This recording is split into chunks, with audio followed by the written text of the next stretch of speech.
And I remember in Bombay in 2006, I gave a talk on is terrorism a Muslim monopoly? That's a different subject altogether. And that happened immediately after the train bomb blast in Bombay. And the situation in Bombay was tense. Here the police is telling me that why don't you give a talk to explain to the Muslims? And the Muslims are telling me, why don't you give a talk to the police to explain? So I'm on the edge of a sword now. In a sensitive situation, I gave a talk on is terrorism Muslim monopoly? And I gave my views.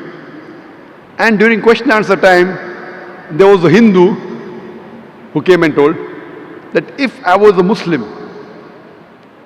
thousands of Muslims were killed in Gujarat, thousands of Muslim women were raped, and later on there was a bomb blast that takes place in Bombay.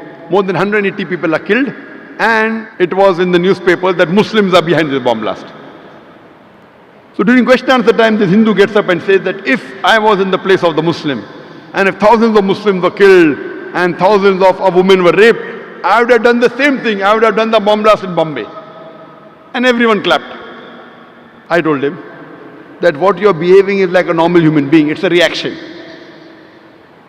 Thousands of Muslims are killed, and if thousands of Muslim women are raped. But I cannot do that.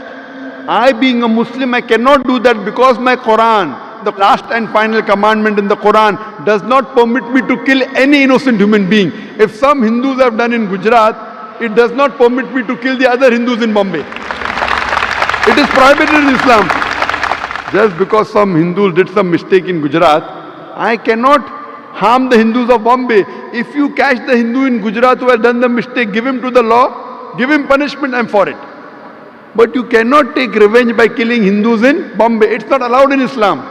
Imagine the innocent Hindu who's been harmed, his family forever would become enemies of Islam. Killing any innocent human being is prohibited in Islam.